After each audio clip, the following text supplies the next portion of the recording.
찬양의 열기 모두 끝나면 주 앞에 나와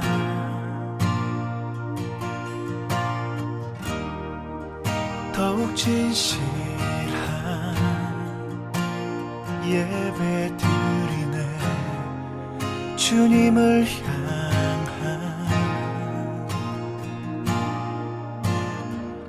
노래 이상의 노래 내 맘 깊은 곳에 주께서 원하신 것.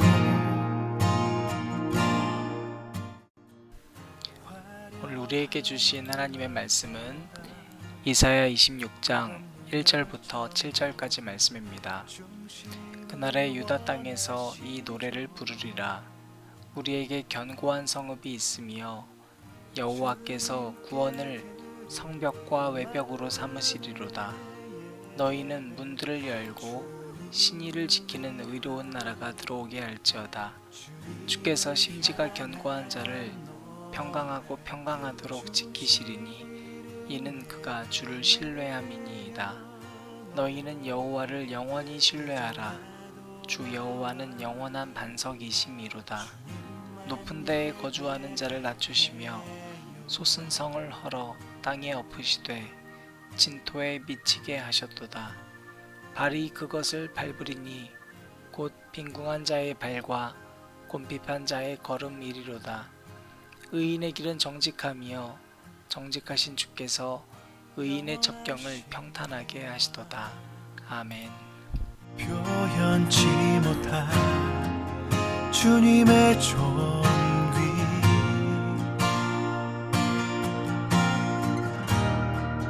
가난할 때도 연약할 때도 주 내 모든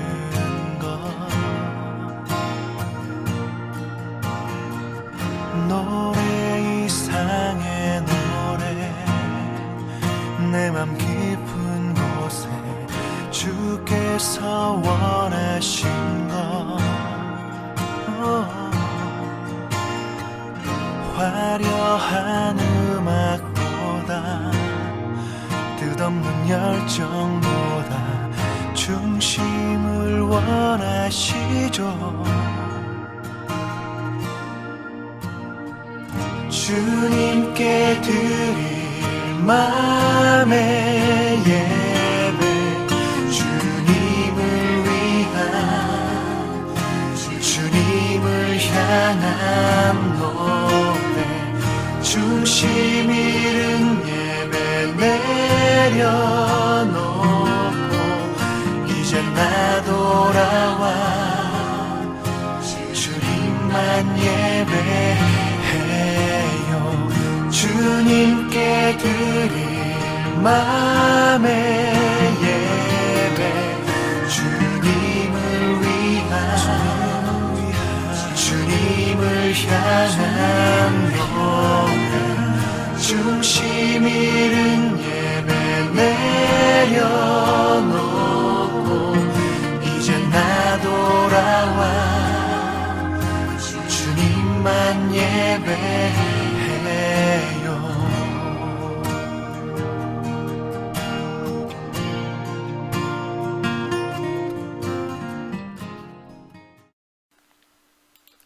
네, 오늘도 우리 주님의 크신 은혜가 저와 여러분에게 가득하기를 바랍니다. 한 주 동안 여러분들과 또 새벽 기도를 함께 나누게 돼서 좋았습니다. 여러분 항상 우리는 시작할 때 주셨던 말씀을 귀담아 듣는 것도 중요한데요. 되돌아보는 것은 더 중요합니다.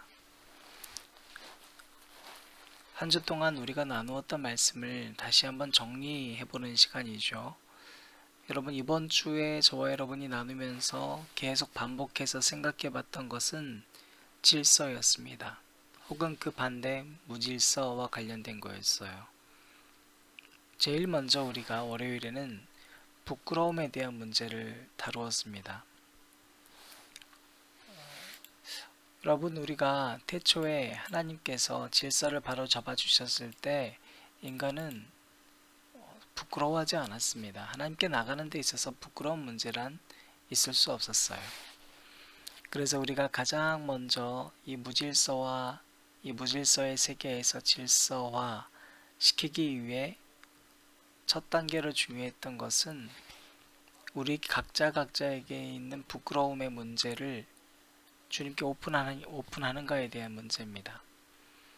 여러분, 부끄러움의 문제는 우리를 하나님으로부터 가리웁니다. 두려움이 되기 시작합니다. 점점 내가 부끄럽고 또 가리게 됐던 것은 여러분, 그거 자체가 거짓이잖아요. 그러니까 거짓말을 하게 되고 거짓을 자꾸 습관적으로 만들게 되면 우리는 관계가 벌어지게 되어 있습니다. 부끄러워하는 사람의 특징은요, 의지하면 안 되는 사람에게 의지해버립니다. 그리고 결국엔 그 사람과 함께 숨어버립니다. 그런가 하면 사람들은 무질서 속에서 공허함 가운데 살아갑니다. 그리고 혼돈도 같이 옵니다. 혼란스러워합니다. 참 신기하죠, 여러분. 지식의 양도 늘고요, 키와 몸무게도 늘었고요, 부의 양도 절대적 양으로는 늘었습니다. 어마어마하게 늘었습니다. 그런데 사람들은 더 불행하다고 얘기합니다. 각자의 삶을 돌아봐도 압니다. 우리는 왜 어린 시절만큼 행복하지 않을까요? 여러분, 어린 시절에는요, 조그만 인형 가지고도 행복했었는데요. 조그만 딱지 가지고도 행복했었는데요. 아니, 그냥 엄마가 있다는 것만으로도 행복했었는데요. 왜 우리는 더 많은 것들을 소유하고 있음에도 행복하지 않을까요? 여기서 우린 깨달아야 됩니다. 소유에는 행복이 있을 수 없습니다. 오히려 소유는 우리로 하여금 공허를 낳고, 왜 내가 행복하지 않지? 왜 나는 이렇게 많은 사람들과 함께 있는데 행복하지 않지? 혼돈스럽게 됩니다. 그래서 성인이 될수록 공허와 혼돈 가운데 살아갑니다. 여러분, 세상은 그대로 두면 질서에서 무질서로 간다고 했습니다. 그러니까 하나님께서 만드신 방법대로 살아가야 하고 이 땅을 통치해야만 합니다. 여러분, 사람은 자연을 보호하고 말씀대로 다스리고 서로를 대함에는 존귀함 가운데에서 살아가야 합니다. 나보다 타인을 낮게 여기며 살아가야 합니다. 그런데 세상의 논리는 자꾸 우리를 반대로 가르칩니다. 세상의 논리는 뭐라고 그러냐면, 우리로 하여금 보이는 것과 들리는 것으로, 또 우리에게 최선을 다하라고, 열심으로 살아가라고 강요합니다. 그렇지 않으면 무리해서 도태되게 만들고 맙니다. 그래서 사람들은 우울해하고 불안해합니다. 여러분, 사실과 열심히 사는 것, 중요해 보이는 이 세상에서 우리가 더 중요한 것을 놓칩니다. 그러니까 그리스도인은 수많은 보이는 것과 들리는 것이 모든 것이라고 말하는 세상에서 자유로워져야 합니다. 그리고 보이지 않는 것에서 진리를 볼 수 있는 눈을 늘 뜨고 있어야 해요. 그것이 방대해지는 지식과 부의 무질서 속에서 우리의 삶이 소유화되지 아니하고 보이지 않는 진리 가운데에서 살아갈 수 있는 비결이기도 하면서 무질서 가운데 질서를 만들어갈 수 있는 사람이 되는 유일한 길입니다. 여러분, 그리스도인은 열심히 사는 것이 전부가 아니라고 했습니다. 그리스도인은 열심히가 아니라 신실과 진실함으로 살아야 된다 그랬습니다. 많은 사람들이 신앙생활을 열심히 합니다. 여러분, 한국 사람처럼 열심히 하는 사람이 어디 있어요? 새벽기도, 찬양집회, 성경공부, 선교, 모든 예배. 그런데 여러분, 그 열심 때문에 한국만큼 분열도 많은 곳이 없습니다. 열심히 가다 보니까 저 사람은 나랑 다른 곳에서 일하거든요. 그 싸워요. 너는 왜 그 주장하냐고. 그렇지 않아요. 여러분, 그리스도인은 내 믿음이 삶에 투영되어 나타나기를 바라고 내 감정과 삶과 믿음이 결국엔 일치되도록, 다시 말하면 하나님의 뜻이 나에게 오늘 일치되도록 살아가는 삶을 통해서 믿음이 보이게 되는 것입니다. 따라서 믿음은 결국엔 사랑인 거예요. 믿는다면, 하나님을 믿는 신자라면 타인을 사랑할 수 있어야 합니다. 아무리 한밤중에 여러분 수많은 조명들이 반짝거리고 제열심을 내도요, 아침 되면 하나님 만드신 태양 하나에 다 사라진다 그랬어요. 마찬가지로 인간이 하나님 없는 열심은 하나님 한 분으로 인해 사라질 수밖에 없습니다. 자, 그러나 여러분, 이 세상을 보세요. 이 질서가 무너졌잖아요. 우리 너무 잘 알고 있지 않습니까? 들리는 뉴스를 보세요. 뉴스에서조차 혼돈과 공허가 가득합니다. 그런데 사람들은 마치 아귀 다툼처럼 서로를 헐뜯고 살아가고 있습니다. 끝나지 않습니다. 좀비가 계속 누군가를 뜯어 먹어도 그가 완전히 죽기 전까지는 계속 그 행동을 반복하는 것처럼 우리는 끝나지 않습니다. 자연주의자들은, 또 시장주의자들은 그냥 시장에게 맡겨라, 자연은 그대로 자연에게 맡겨라, 그러면 알아서 좋아진다라고 얘기합니다. 그러나 여러분, 그렇지 않습니다. 왜냐하면 인간에게는 기본적으로 욕심이 있기 때문에 그렇습니다. 1926년 옐로스톤에 여러분 우리가 잘 알고 있는 국립공원이 있습니다.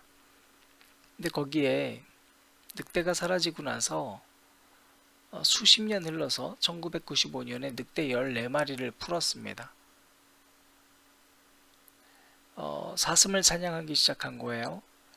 사슴의 수가 아주 급격하게 줄고 사슴이 원래 거처에서 이동하기 시작했습니다. 원래 그 옐로스톤이 지금은 많이 좋아졌지만 예전에는 너무 많이 황폐화돼서, 그러니까 뭐 자연 환경도 그렇게 좋지 않았었고 너무 많이 황폐화가 돼가지고 날아다니는 새들이나 토끼 같은 그런 동물조차 없어졌다고 해요. 그런데 놀랍게도 여러분, 늑대들이 사슴을 쫓아가는 이 순간을 통해서 어떻게 보면 처음에는 큰일 났다 생각했겠지만 사슴이 사라진 협곡에 식물들이 자라기 시작을 한 거예요. 초원이 아주 정말 벌판 같았는데 그 사이로 미루나무와 사시나무 같은 나무들이 자라나기 시작하고요. 여러분, 나무와 숲풀이 우거지니까 어떻게 되겠어요? 비버라고 하는 동물이 돌아와서 이 나무를 먹고 자연스럽게 자기들이 거처하는 댐을 만들었어요. 비버가 이런 댐을 만드니까 오솔이나 수달 같은 동물이 또 와서 거기 살아요. 여러분, 그러니까 점점 동물이 많아지잖아요. 늑대가 또 다른 동물들을 사냥해요. 뭐 보통 토끼나 쥐 이런 걸 잡아먹었었던 코요테 같은 동물을 늑대가 또 사냥하니까 토끼랑 쥐들도 다시 생기는 거예요. 그러니까 여러분, 하늘에 날아다니는 새들, 독수리까지도 다시 돌아오게 됐습니다. 여러분, 이게 놀랄 일이 아니라 많은 환경학자들이 놀랐던 것은 지구 생태계의 변화가 생기기 시작했다는 거예요.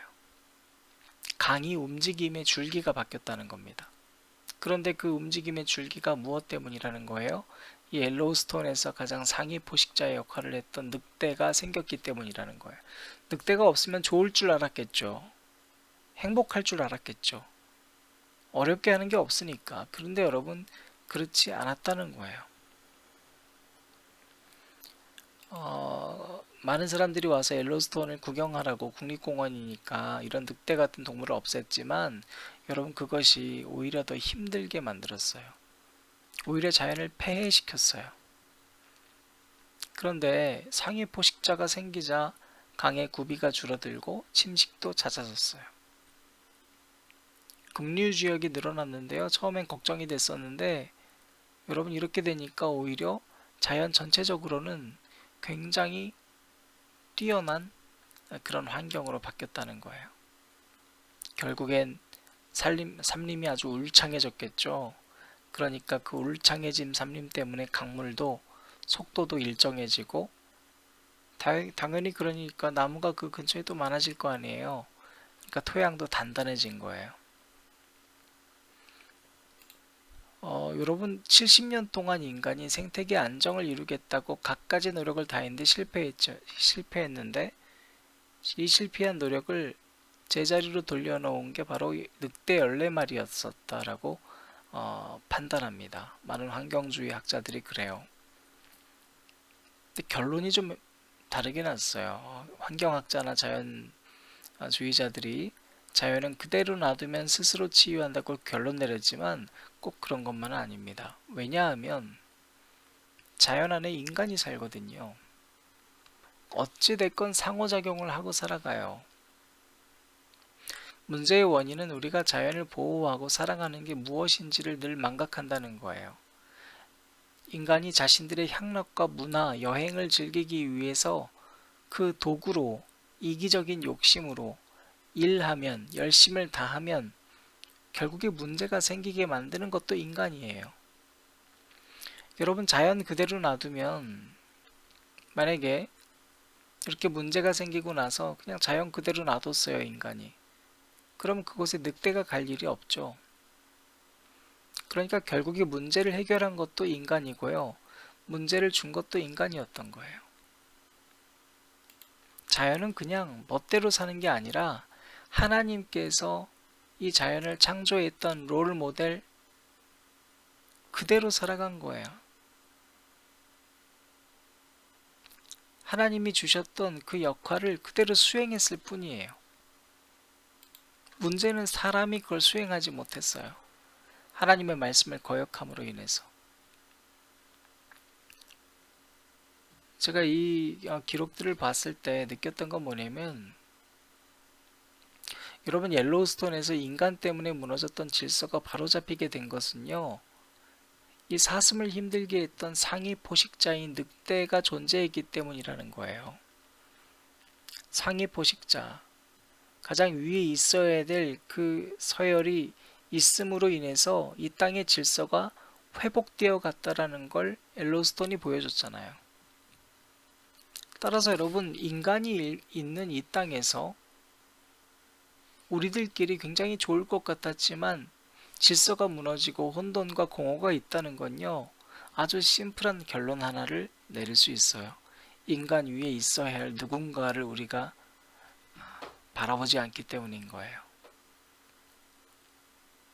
27장 1절까지 있는데요. 오늘 여기 제가 읽어드렸던 말씀 사실 하나만 읽어도 다 포함되는 내용입니다. 한마디로 말하면요. 여러분 노래하라는 거예요. 찬양하라는 거예요. 왜 그렇죠? 찬양은 뭡니까?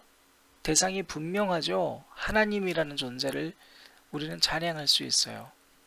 그리고 여러분 찬양의 성격은 뭐예요? 찬양은 하나님을 높여드리는 거예요. 그 대상을 높여드리는 거예요. 찬양은요. 나보다 그 대상이 훨씬 높아요. 여러분 우리 위에 누가 계세요. 그거 잊으면 안 돼요. 그래서 찬양은 여러분 질서를 회복시키는 가장 강력한 힘입니다. 하나님을 위로 높여드리는 거예요. 그러면 모든 게 회복돼요. 여러분 마음 힘들 때 있으시죠? 설교 듣고 기도하는 것 좋죠. 중요하죠.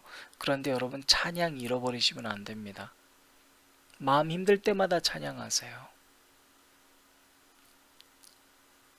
16절 말씀 여호와여 그들이 환난 중에 주를 앙모하여 싸우며 여러분 환난 중에도 하는 거예요. 제가 최근 한 달 동안 여러 가지 힘든 일이 있었을 때요. 저절로 얼굴이 찡그러지는 것 같아요. 많은 사람들이 걱정해요. 힘드냐고. 제가 참 아직도 내가 부족하구나 이럴 때마다 제가 느낍니다. 그런데 여러분 찬양할 때 참 많이 회복되더라고요. 사랑하는 안전자리 기도회를 들으시는 여러분, 우리 일주일 동안 무질서와 질서에 대한 말씀 들었죠? 솔직히 얼마나 많이 생각하고 사셨어요? 잘 안 되셨다면, 그리고 여러분 여전히 질서가 아닌 무질서 속에 살고 계시다면 찬양부터 회복하시기 바랍니다. 여러분 우리 금요 문화예배 때 정말 찬양도 많이 하고 그러잖아요. 여러분 고민도 있고 질서 무너진 거 많으시잖아요. 오픈하시기 바랍니다. 남들이 하는 간증 듣고 여러분 은혜 받았다 하지 말고 여러분의 간증을 통해 누군가에게 위로 줄 수 있는 사람 되시기를 바랍니다. 오늘 마지막 찬양은요, 세상의 유혹시험이라는 찬양입니다. 여러분 세상의 유혹시험 몰려올 때도 우리 하나님 찬양하는 사람 되면 좋겠습니다. 하나님을 우리 위로 둘 때, 그래 그분이 우리의 가장 높이 계시는 분이지, 우리가 그걸 회복하면요 이 땅에 어떠한 무너진 질서도 다시 회복될 줄로 굳게 믿습니다.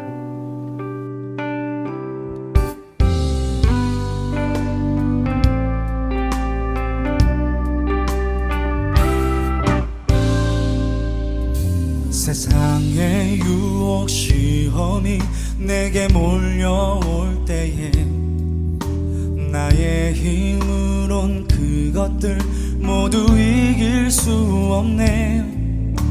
거대한 폭풍 가운데 위축된 나의 영혼, 어찌할 바를 몰라 헤매이고 있을 때 세상의 유혹 시험이 내게 몰려올 때에 나의 힘으론 그것들 모두 이길 수 없네. 거대한 폭풍 가운데 위축된 나의 영혼, 어찌할 바를 몰라 헤매이고 있을 때 내가 고백합니다. 주를 찬양, 손을 들고 찬양. 전쟁은 나에게 속한 것 아니니.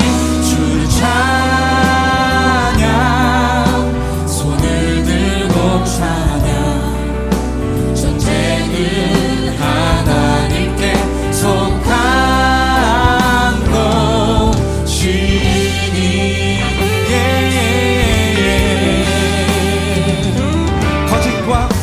거짓과 속임수로 가득 찬 세상에서 어디로 갈지 몰라 머뭇거리고 있네. 공중의 권세 잡은 자 지금도 우리들을 실패와 절망으로 넘어뜨리려 하네. 하지만 주위를 둘러보면 아무도 없는 듯 믿음의 눈을 들면 보이는 분 계시네. 지금도 내 안에서 역사하고 계시는 사망과 어둠의 권세 물리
주시옵소서. 오늘 우리 모두 삶의 주인 되신 주님 찬양합니다. 할렐루야. 주를 찬양, 손을 들고 찬양. 전쟁은 나에게 속한 것 아니니 주를 찬양, 손을 들고 찬양. 전쟁은 하나님께 속한 것이니. 우리 다같이 주를 찬양, 주를 찬양.